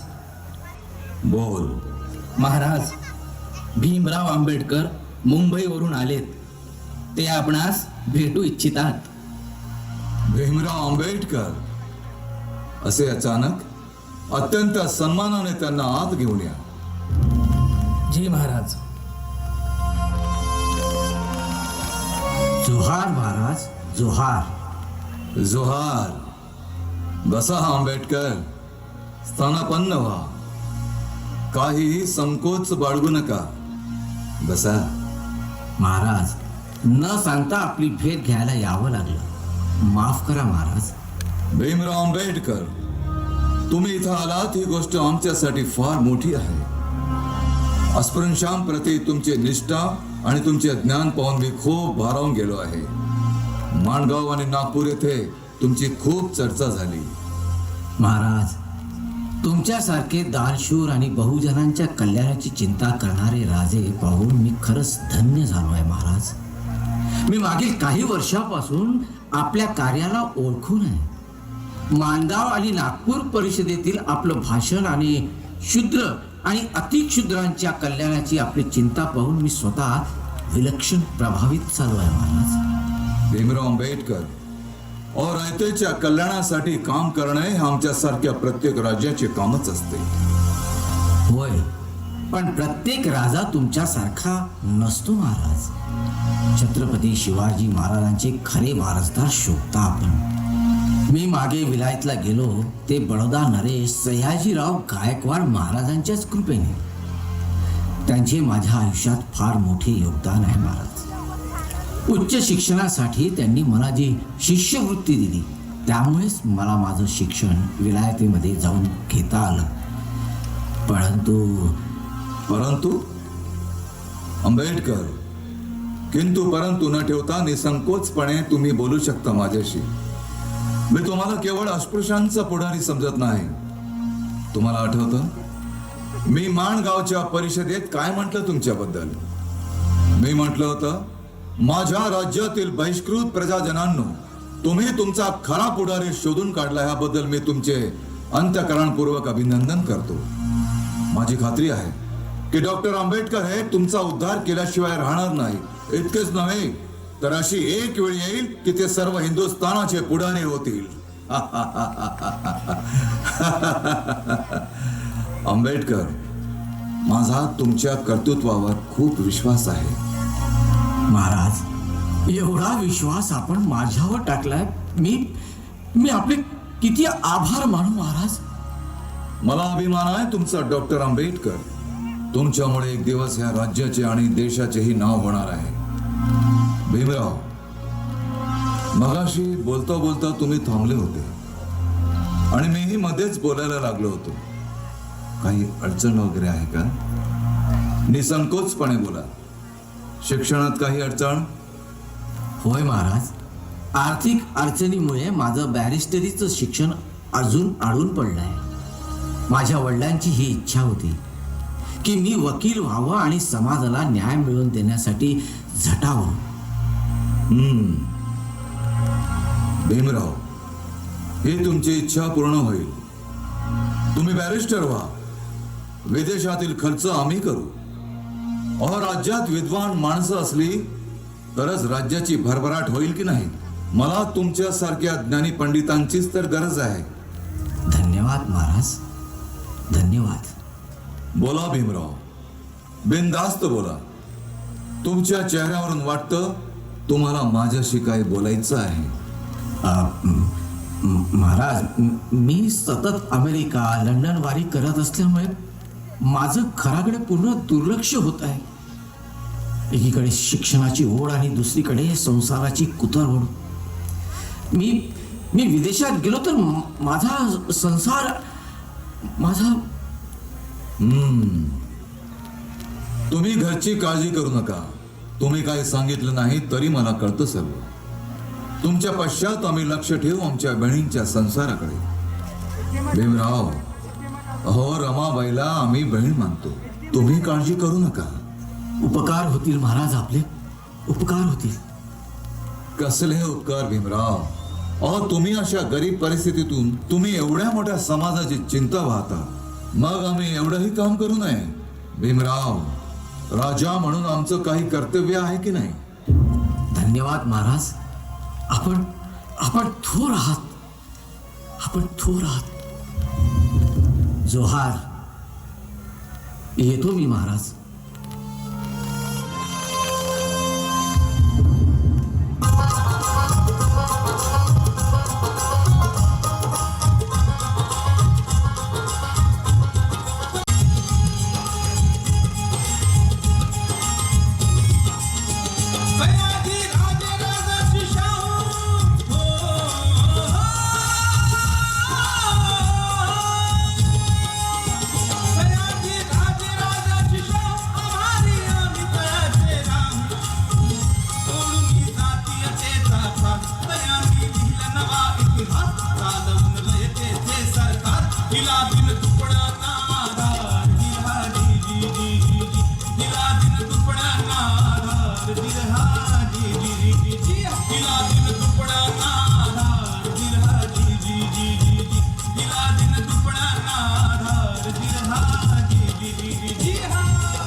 अस्मितेची ज्योत पेटवू शकेल असा एकच युगंधर या पृथ्वी तलावर त्यांच्या डोळ्यापुढे दिसत असेल. म्हणूनच या दोन्ही राजांना एक प्रखर, तेजस्वी, सूर्यासमान नव्हे सूर्य असणाराच राजा निर्माण करायचा होता. होय, राजा. असा राजा जो केवळ प्रजेच्या हितासाठी लढेल. साथींनो, या दोन्ही महान राजामुळेच आम्हा सर्वांना, या भारतीय समाजाला प्रजाहित दक्ष राजा मिळाला. महाराज सयाजीराव गायकवाड आणि राजर्षी शाहू महाराज यांच्या आर्थिक सहकार्यानं भीमराव आंबेडकरांना विदेशात जाऊन आपलं शिक्षण पूर्ण करता आलं. हे दिनांक 5 जुलै 1920 रोजी बोटीनं लंडनला गेले. भीमराव आंबेडकरांचा भीमराव आंबेडकरांचा भीमराव आंबेडकरांचा.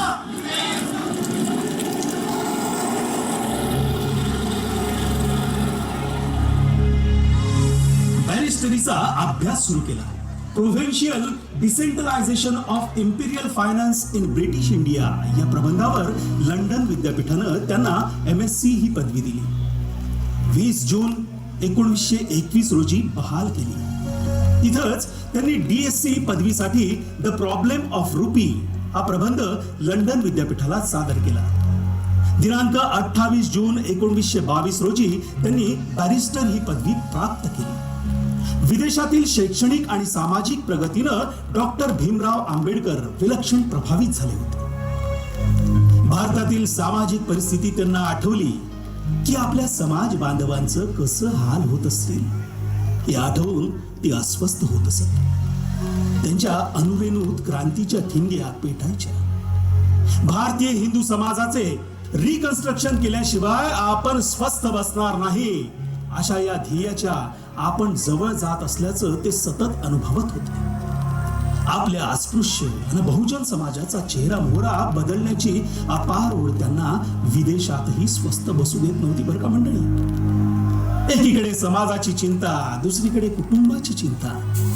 ते अधून मधून रमाबाईला पत्र पाठवायचे. रमाबाई ही आपल्या ओबडधोबड अक्षरानं साहेबांना पत्र पाठवित असायचे. बॅरिस्टर झाल्यानंतर डॉक्टर भीमराव आंबेडकर मुंबईतच वकिली करू लागले.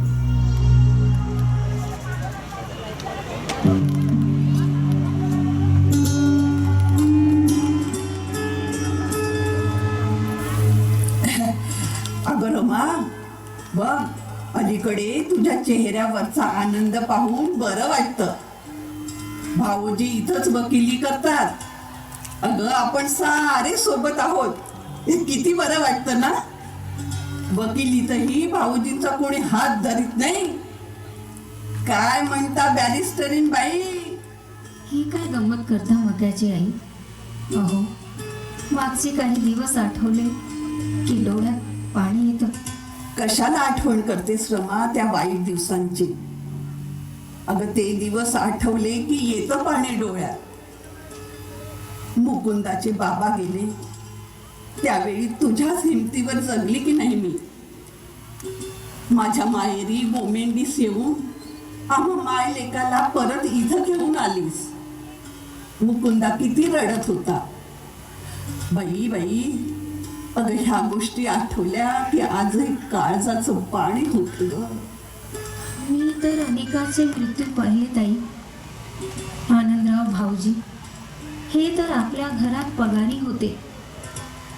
ते गेले आणि आपला आधारच गेला होता. मी तर पुरती खचूनच गेले होते.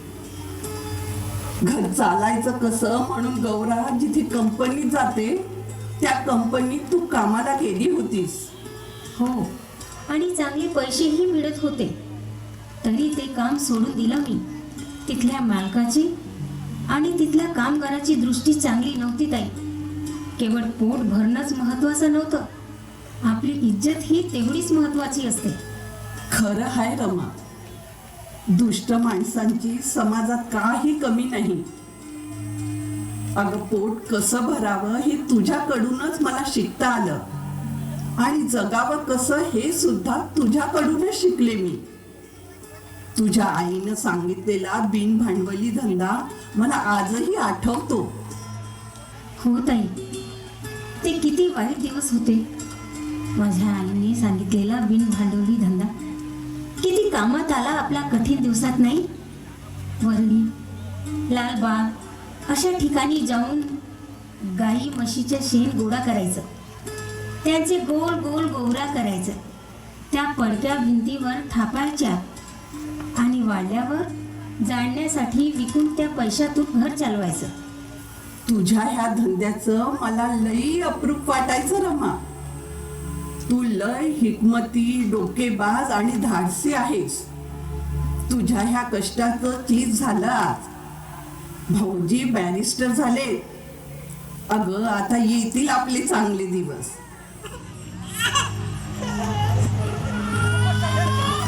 अगं बाई, राजरत्न उठला वाटतं.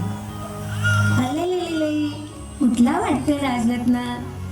रडू नाही हा बेटा, आता तुझे बाबा येतील. अले काय झालं? रमा, भाऊजींना मोठं कौतुक वाटतं राजरत्नाचं नाही? आहेच राजबिंडा, बापावर गेलाय. कौतुक करण्यासारखंच आहे पोर माझं. कोण बापावर गेलाय? अगं बाई, साहेब आलेत वाटतं. अहो, बाहेरून आलात, हात पाय धुवून घ्या नि मग घ्या त्याला. लय चिडचिडा झालाय आजारपणात, सारखा रडत असतो. जा, हात पाय धुवून घ्या आधी. जशी आज्ञा. दे रमा त्याला माझ्याकडे. अगं बाई, ताप आहे वाटतं. अगं दुपारचं औषध दिलं होतं ना, मग ताप का नाही जात याचा? रमा, औषध दिलं होतं ना? दिलं होतं ग. साहेब ही बाहेर जाताना सांगून गेले होते, लक्षात होतं माझा. जाऊबाई, शंकर, गौरा अजून कसे यायला आहेत ग? माझ्या संसाराला त्यांनीही किती हातभार लावला आहे. अगं तुझंच रक्त आहे त्यांच्यात. गुणी आहेत मात्र पोरं. तू उगीच काळजी करतेस.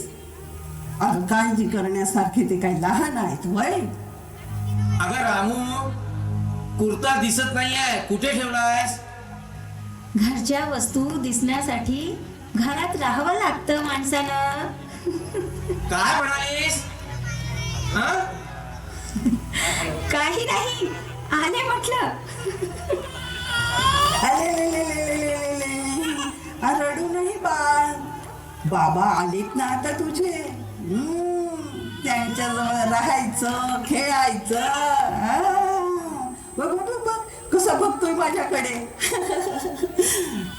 रामू, औषध घेऊन ये बरं.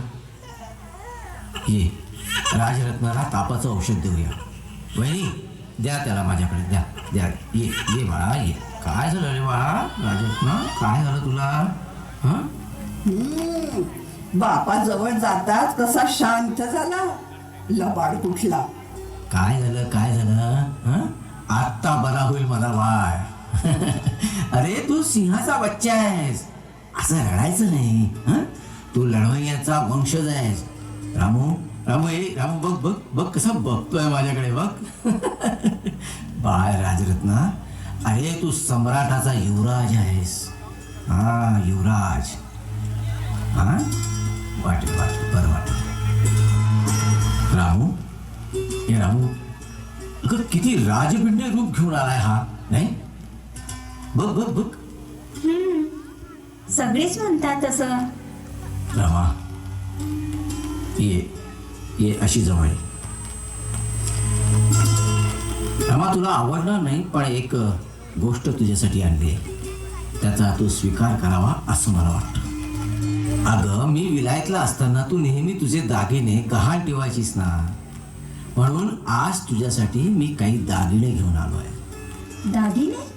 अगं, आता बॅरिस्टर होऊन वकिली करतोय तुझा साहेब. काही पैसे आले होते माझ्याकडे, म्हणलं तुझे दागिने तुला परत करावे, म्हणून घेऊन आलोय. बघ साहेब, मला दागिन्यांची कधी हौस होती का? हो हो, नव्हती ग, पण दागिने जवळ असले की वेळ प्रसंगी गहाण ठेवायला बरे होतात. आणि तुला सांगू का रामू, स्त्रियांना दागिन्यांची भारी हौस असते बरं का. साहेब, खरं सांगू का? रामू, अगं लाजतेस काय अशी? हं? सांग, आपल्या दोघांशिवाय कोणी आहे का इथं? साहेब, माझ्या खऱ्या दागिने तुम्हीच आहात. रामू, कुठून शिकलीस का हे सगळं? वयाला लहान पण संसाराचा गाडा चालवण्याचं अजब तंत्र कुठून अवगत केलंस तू? रामू, रामू, तुझ्यामुळेच मला इथपर्यंत यशस्वी प्रवास करता आला. हो, खरंच खरंच तुझ्याचमुळे. मी काय केलं बाई? मला काय समजतं अडाणीला? रामू, अगं कोण मूर्ख तुला अडाणी म्हणेल? हं? तुझ्या एवढ्याशा देहात असलेली तुफानालाही पेलण्याची ताकदच मला विलायतेत ऊर्जा देत होती. मला ठाऊक होतं तू अपार कष्ट उपसतेस म्हणून, पण तू साऱ्यांचा सांभाळ नीट करू शकतेस असा ठाम विश्वासही होता मला. काय बाई, चेष्टा करताय गरीबाची? काय झालं बाळ? येते हा. रामू, याचा ताप ताप का नाही जात आहे ग?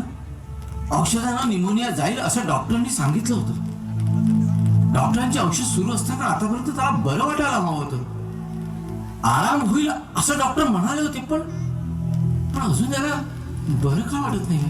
ताप का नाही उतरत आहे? रामू, रामू, याच्या डोक्यावर थंड पाण्याच्या पट्ट्या ठेव बरं, कदाचित त्याने उतरेल त्याचा ताप.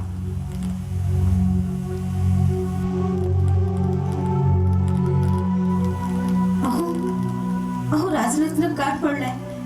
काय झालं माझ्या बाळाला? अहो बघा ना, राजरत्न काय झालं बेटा? राजरत्न, काय याचं अंग थंड पडत चाललंय? वहिनी, वहिनी, डॉक्टरांना बोलवा, लवकर लवकर बोलवा. राजरत्ना, राजरत्ना, बाळा बाळा बाळा, बोल काहीतरी, बोला. बाळा, काय झालंय? रामू, रामू, अगं याला काय होत आहे? रामू, रामू, रामू, राजरत्न सुशोभन केलंय आपल्याला. राजरत्न, बाळा,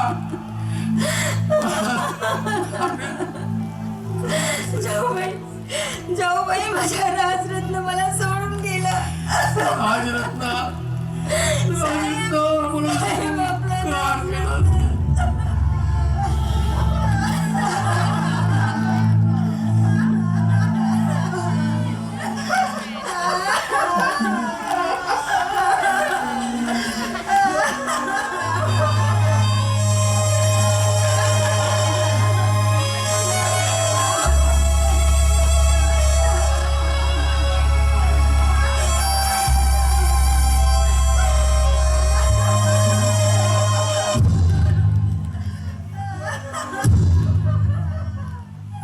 भीमरावाचा जीव की प्राण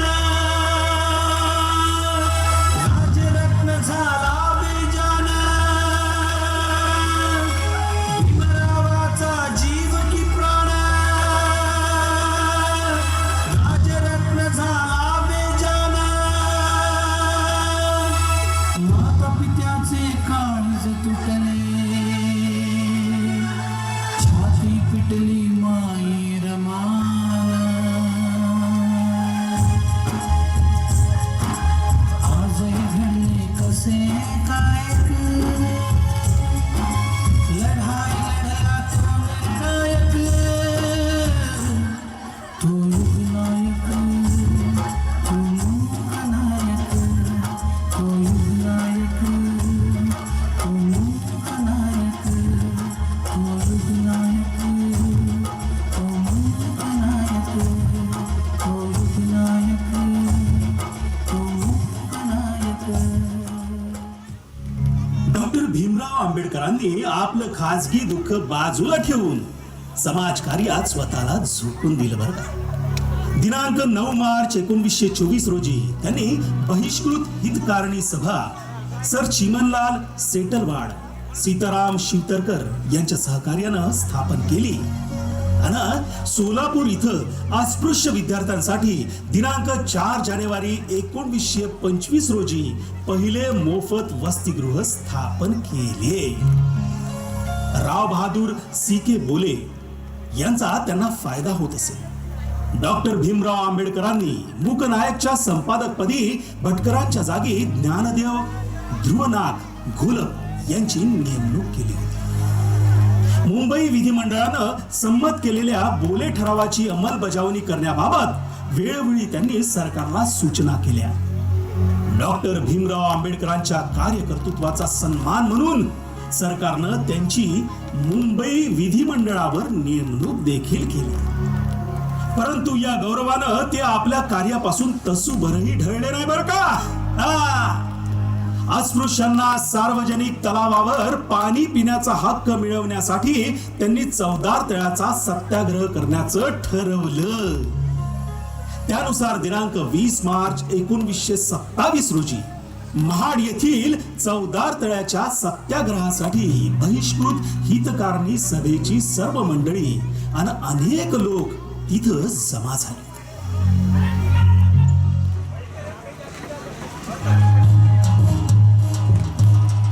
डॉक्टर भीमराव आंबेडकरांचा विजय असो. डॉक्टर भीमराव आंबेडकरांचा विजय असो.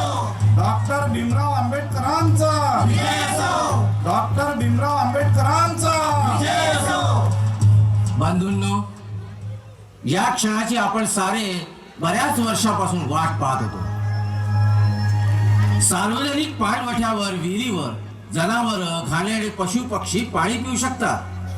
मात्र आपण माणूस असूनही आपल्याला तिथे पाणी पिता येत नाही.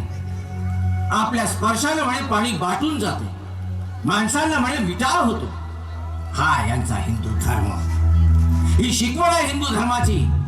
मला या हिंदू धर्मातल्या असंख्य अनिष्ट चालीरीतींची विलक्षण चीड येते. म्हणून आज आपण हे सिद्ध करणार आहोत की आमच्या स्पर्शाला पाणी बाटत नाही. डॉक्टर भीमराव आंबेडकरांचा विजय असो. डॉक्टर भीमराव आंबेडकरांचा विजय असो. डॉक्टर भीमराव आंबेडकरांचा विजय असो. डॉक्टर भीमराव आंबेडकरांचा विजय असो. इथे सी.के. बोले साहेब उपस्थित आहेत. अनंत चित्रेजी आहेत. बोले साहेबांनी अस्पृश्यांना सरकारी व सार्वजनिक पाणवटे, धर्मशाळा, विद्यालय, न्यायालय अशा काही ठिकाणी मुक्त द्वार असावे असा ठराव मुंबई विधिमंडळात मांडला होता. आम्ही या सर्व गोष्टींचा सरकारला जाब विचारणार आहोत. बापूसाहेब सहस्त्रबुद्धे, आपण लवकरच अस्पृश्यांना राखीव जागा मिळण्याच्या संदर्भात आंदोलन उभं करणार आहोत. तीव्र क्रांतिकारी आंदोलनाशिवाय सरकार आपल्या कुठल्याच मागण्या सहजासहजी मान्य करणार नाही, याची बऱ्याच वर्षापासून आपल्याला खात्री झाली असेलच. सरकारच्या धोरणाची आणि इथल्या हिंदूंच्या भूमिकेची आपल्याला चांगली जाणीव झाली आहे डॉक्टर साहेब. डॉक्टर आंबेडकर साहेब, आजचे आपले आंदोलन हे अनेक आंदोलनांना जन्म घालणारे ठरणारे आहे, हे मात्र नक्की. खरं आहे चित्रे, आजच्या आपल्या या प्रयोगाला असंख्य लोकांचे धाबे दणाणणार आहेत. आम्ही माणुसकीचाच हक्क मागतोय ना, आम्ही माणसंच असल्याचं सिद्ध करतोय ना. तुम्हाला माहिती नसेल चित्रे, मी लहान होतो तेव्हा वर्गात दूर कोपऱ्यात बसून मला शिकावं लागलं. एकदा वडिलांना भेटायला कोरेगाव येथे आम्ही भावंड जात होतो. त्यावेळी त्या गाडीवाल्याने आम्हाला गाडीतून अक्षरशः ढकलून दिलं. आमच्या स्पर्शानं म्हणे त्याची गाडी बाटली होती. शाळेत झाल लोट करणारी मराठा जातीची बाई होती, ती मला शिकवत नसे. आजही गावी आमचे केस कापत नाहीत. आम्हाला अजूनही रस्ते साफ करावे लागतात. आमच्या लोकांना संडास साफ करावे लागतात. मेलेली ठोरे ओढावी लागतात. उपाशी राहावं लागतं. म्हणून आमचे लोक मेलेल्या ठोरांचे मांस खातात. कसं जगणार आहोत आम्ही? सांगा, कसं जगणार आहोत आम्ही? शाळेत किती तहान लागली तरी स्वतःहून विहिरीवर जाऊन पाणी पिता येत नव्हतं. कुणीतरी ओंजळीत पाणी घालायचं, अर्धे अधिक पाणी खाली पडायचे. आम्ही अजूनही तहानलेलेच आहोत. ही तहान भागवण्यासाठी आजचे आंदोलन आहे. बंधूंनो, आमच्या स्पर्शाला पाणीच नाही तर कुणीच वाटत नाही हे सांगण्यासाठी आमच्या स्वाभिमानाचे हे आंदोलन आहे. चित्रे, सहस्त्रबुद्धे, आम्हाला सुरुवातीला वाटले की आमच्या समाजाचं राहणीमान गलिच्छ असेल म्हणून आमचा स्पर्श यांना चालत नसेल.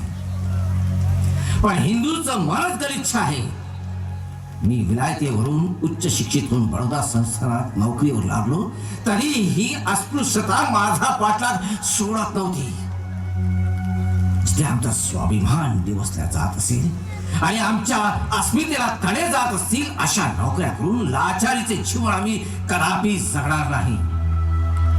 ही लाचारी दूर करण्यासाठी आजचे हे आंदोलन आहे. चवदार तळे ज्या चवदार पाण्यापासून आपल्याला वंचित ठेवल्या गेलं त्याची चव चाकूनच पाहायला हवी. डॉक्टर भीमराव आंबेडकरांचा डॉक्टर भीमराव आंबेडकरांचा डॉक्टर भीमराव आंबेडकरांचा डॉक्टर भीमराव आंबेडकरांचा. बंधूंनो, सोडून द्या आपली परंपरागत कामं. मेलेली ठोर ओढू नका, त्यांचे मांस खाऊ नका. बहिष्कृत हितकारणी सभेचे ब्रीद आहे. शिका, संघटित व्हा आणि संघर्ष करा. सन्मानानं जगा, स्वाभिमानानं जगा. 100 वर्ष कुत्र्या मांजरासारखं जगण्यापेक्षा एकच दिवस वाघासारखं जगा. लक्षात ठेवा, बळी शेळ्या मेंढ्यांचा दिला जातो, वाघाचा नाही. डॉक्टर भीमराव आंबेडकरांचा डॉक्टर भीमराव आंबेडकरांचा डॉक्टर भीमराव आंबेडकरांचा डॉक्टर भीमराव आंबेडकरांचा. आणि लक्षात ठेवा बंधूंनो, ज्या मनुस्मृतीच्या आधाराने हिंदू धर्म आपल्याला अमानुष वागणूक देतो त्या मनुस्मृतीचा एक दिवस बरा वाईट विचार आपल्याला करावाच लागेल. चला चला, तळ्यातलं पाणी आपण प्राशन करूया. सहस्त्रबुद्धे, चला चला बांधवांनो, चला चवदार तळ्यावर चला. चला चला चला. डॉक्टर भीमराव आंबेडकरांचा डॉक्टर भीमराव आंबेडकरांचा डॉक्टर भीमराव आंबेडकरांचा डॉक्टर भीमराव आंबेडकरांचा डॉक्टर भीमराव आंबेडकरांचा डॉक्टर भीमराव आंबेडकरांचा डॉक्टर भीमराव आंबेडकरांचा डॉक्टर भीमराव आंबेडकरांचा डॉक्टर भीमराव आंबेडकरांचा डॉक्टर भीमराव आंबेडकरांचा डॉक्टर भीमराव आंबेडकरांचा डॉक्टर भीमराव आंबेडकरांचा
शिव शिव या स्पृश्याने या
शाहीर आपल्या साहेबांनी चौदार तळ्याचे पाणी अखेर चाकलेच.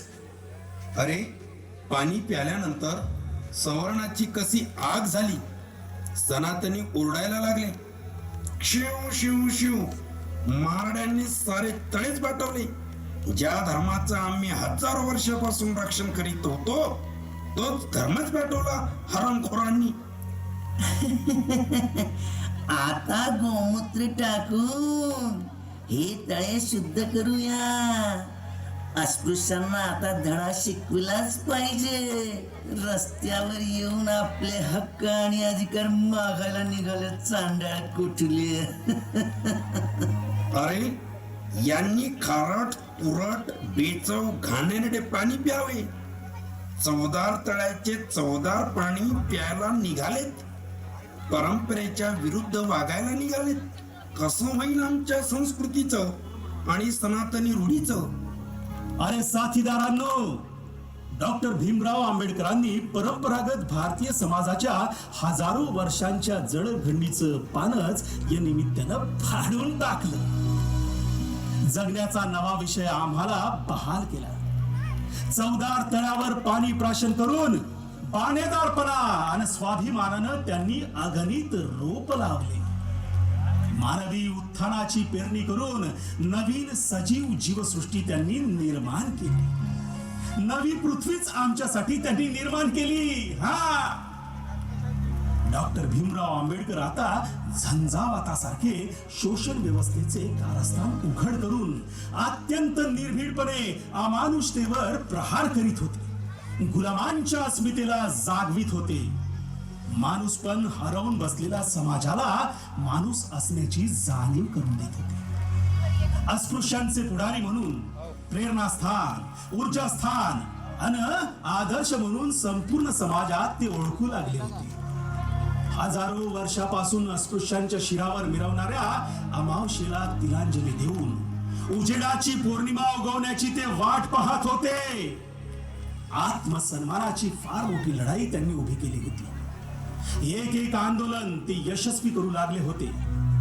क्रांतदर्शी व्यक्तिमत्व म्हणून अस्पृश्य समाजातच नव्हे तर समस्त हिंदू धर्मात डॉक्टर आंबेडकरांची ओळख होऊ लागली होती. प्रज्ञावंत, ज्ञानाचे उत्तुंग विद्यापीठ म्हणून उच्च विद्या विभूषितांमध्ये आणि पाश्चात्य राष्ट्रातही डॉक्टर भीमराव आंबेडकर ओळखले जाऊ लागले. त्यामुळे भारतातील सनातनी पांढरपेशी मंडळी धास्तावली होती. आपल्या वैदिक धर्माला हा माणूस धोका निर्माण करू शकतो म्हणून ब्राह्मण, सनातनी, परंपरावादी मंडळी खळबळून जागी झाली होती. आपल्या लोकशाहीच्या आंदोलनाला येथील प्रस्थापित उच्चवर्गीय सनातनी मंडळी विरोध करू शकतील याची जाणीव ठेवूनच डॉक्टर भीमराव आंबेडकरांनी आपलं आंदोलन सावधपणे पण गतिशीलतेनं सुरू ठेवलं होतं.